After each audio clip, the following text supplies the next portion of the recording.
திருமணம் ஆகிவிட்டதா? யாருக்கு? உனக்கு. என்ன இல்லைங்க. ஏன்? ஆனா பொண்டாட்டி இருக்குது.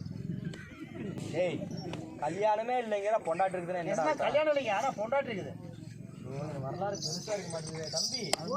தம்பி வா தம்பி. இல்லைங்க,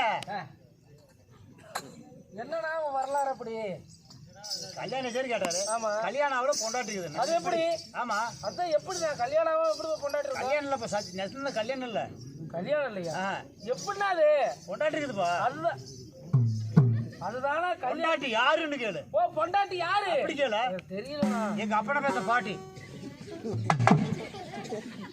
ஓ, அப்பளம் பெத்த பாட்டி எப்படி உனக்கு பொண்டாட்டி ஆவா? ஏன்டா?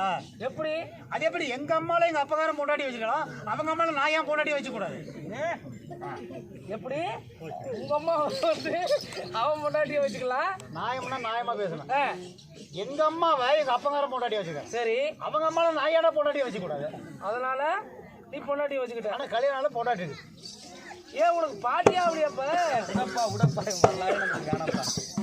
அதனாலே உனக்கு கல்யாணம் ஆயிடுச்சா? இல்லைங்க, அதோட பொண்டாட்டி மட்டும் இருக்கு. வேணாம் அதோட இரு.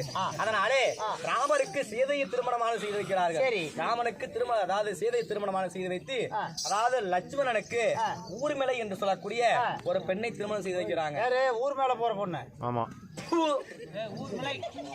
அட ஊர்மிளை. என் பொறுமையை ரொம்ப நீ சோதிக்கிறப்பா.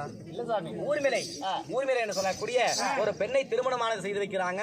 அதாவது லட்சுமணனுக்கு, பரதனுக்கு, அதாவது மாண்டவா என்று சொல்லக்கூடிய ஒரு பெண்ணை திருமணமானது செய்து வைக்கிறார்கள்.